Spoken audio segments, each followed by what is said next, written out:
Redditors with jobs most people don't know exist. What do you do? I used to be an E911 call tester for a large service provider in the US. Literally drive cell tower to cell tower calling 911, making sure it all routes to the correct emergency services. You'd be surprised at how many times it would fail. I used to build hiking trails.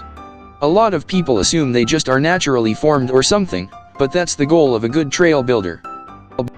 I know someone that drives around the city rating the quality of each road, block by block. I wash all the blood, globs of fat, flaps of skin, bone chips, and fecal matter off of surgical instruments. Then I assemble the instruments into sets for specific surgeries. Then I sterilize them, using either steam autoclaves or machines that utilize chemical sterilization. Then I load them up onto case carts and deliver them to the OR for the next day's scheduled surgeries. It's a hugely important job that no one even knows exists. Not the only thing I did at the job, but definitely the weirdest. I worked at a grocery store last winter, right around Christmas time. I had to sprinkle dirt on the potatoes in the produce section to make them look freshly picked. Then the customers would get home and erase all my hard work.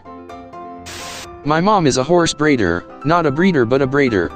She braids horses' manes and tails for horse shows. It's quite lucrative, as people who own horses know. Everything to do with horses is expensive. My job is closest to being disability support, but it's a little more specific. I'm basically paid to be my client's best friend.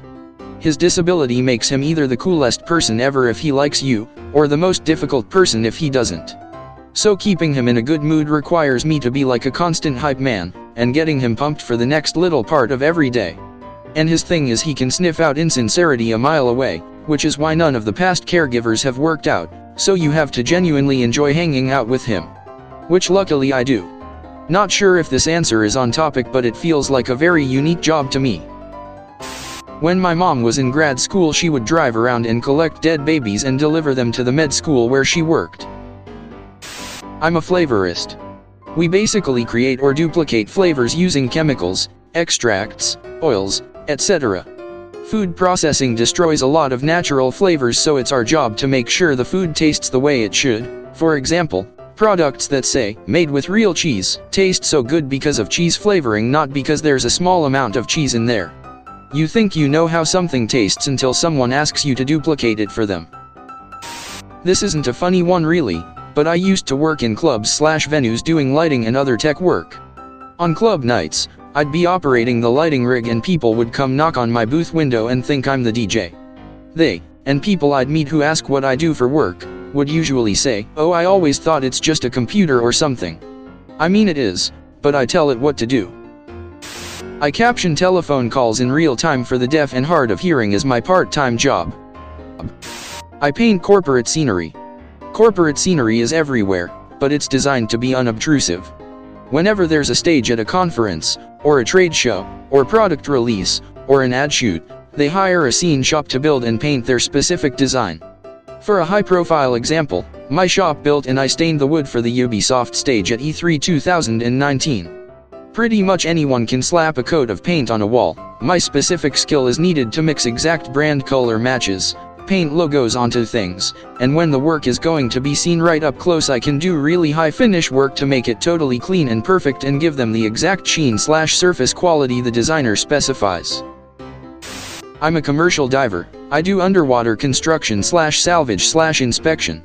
People don't think about it, but pretty much any job that requires something be done underwater, we get a call. It's loads of fun and the pay is great. I work at a company which will remain nameless that gets rid of commercials in sports bars and now in the home, replacing it with endless amounts of media customizable by the consumer.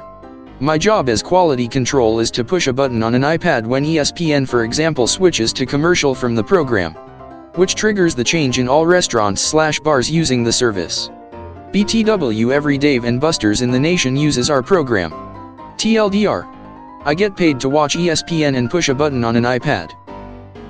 I go from mattress store to mattress store, checking that they haven't removed those tags that say, "Do not remove under penalty of law." I'm called a Federal Mattress Content Regulation Inspector. I'm a demand planner. My job is to make sure when you walk into a store or order online we have that specific thing you want in stock. Most jobs I've worked required us to have 95% plus product in stock at all times. Usually when we have a stock out, it's because some genius decided he needed 64 hammers or 500 gallons of milk at once, screwing up the demand model. I'm chief engineer on a large yacht owned by a very wealthy man.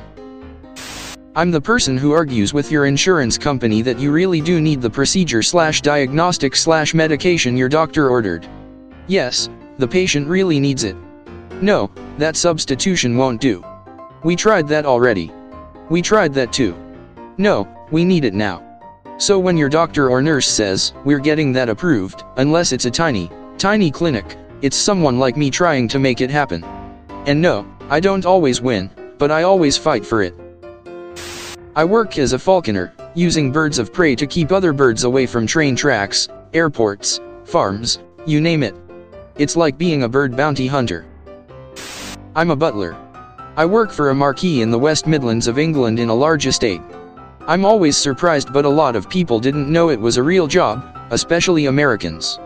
I'm also fairly young and break the stereotypes that Alfred Pennyworth has said about how a butler should be.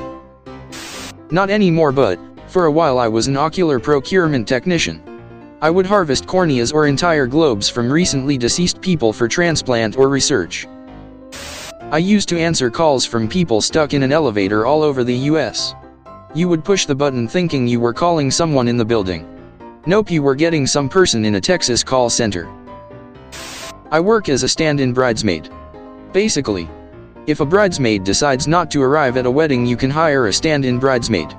Stand-in bridesmaids do everything a normal bridesmaid does, except you pay them, and they usually do it better since it's their job. It's a lot of fun going to a wedding as a stand-in bridesmaid, even if I don't know anyone there. A wedding I attended had an open bar, and the real bridesmaid bailed last second because she apparently just realized she was worried things would get too crazy with the open bar. Her loss. The people there were really great, and the bride just told everyone that I was the one who encouraged her to start dating her now husband. Me and the bride ended up actually becoming great friends, and we are still in contact to this day. They, the bride and groom from the wedding, are now happily married and have a beautiful daughter. I wipe down the loads in saunas. Parks and Rec Safety Inspector. I didn't realize how many people didn't know our department is real until my recent post about it. We make sure the parks are free of safety hazards. I make virtual clothing and sell it for money on a dress-up chat game. IMVU. I look at pieces of tissue under the microscope to provide diagnoses on biopsies and surgical specimen. Few people know that practically all cancer diagnoses are done this way, by someone looking at the cells and going, yeah, this looks like cancer. Work on trails, get paid to backpack, camp, play with rocks and chainsaw. My parents always said you can't play in the mud for a living, but now I have health insurance, so take that, Mom. I used to work at a lab in Memphis where we would perform surgical procedures on cadavers and test new medical equipment that was being developed. Saw some crazy futuristic shit. I'm involved with training people in how to survive in the event of being taken hostage. The courses are designed for people who work in hostile environments. Wildlife control at a major airport. I drive around with a shotgun and shoot birds all day. I used to work for a football team, and my job was to watch matches and count stats such as passes, shots, time in attacking third, and possession percentage. I would also gather data from GPS systems that the team would wear and create graphs which show player workload throughout the match. I correct video games. The job title is LQA Tester, Localization Quality Assessment. It's called localization because I mostly test translated games and retranslate some parts if they aren't translated correctly. I'm quite literally a game tester, but I only test the text, and sometimes I'm a translator. I ride horses professionally. You think horses are born knowing how to carry a human and do fancy tricks? Haha, think again. Idiots like me teach them how. Essentially, I watch TV all day. It's actually digital archiving of old videotape, but it's for major networks who have massive tape libraries of stuff like beta, VHS, Omatic, 1 and 2 tape, and anything else in between. All the old magnetic tape is starting to expire, so they ship pallets of tapes to the company I work for, and we record them in real time, then send back the files. It takes years to completely digitize a tape library. Some of our older big clients have been sending us pallets every month consistently for the past 5 years, and there's still roughly another 5 years left. It's pretty interesting. I'm a cartographer, and yes, there are lots of other maps required in the world besides Google. Watchmaker, as in actually making. No, I don't change batteries or sell you bracelets. I assemble mechanical watches and do the setup on complications like dates or turbulence. Not me, but lots of people I know.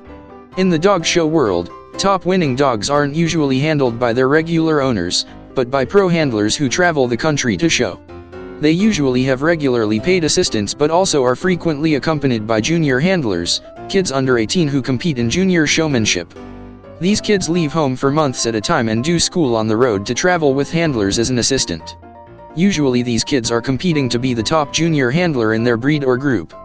The kicker is that we can't be paid as an assistant, since AKC rules state that juniors have to maintain amateur status to compete, although often the handler they work for will pay them by paying for their show entries, and room and board are free. I make movie reels with a fiber optic laser. I also make the hardware for barn doors. I build ziplines. Dispatcher for body removal.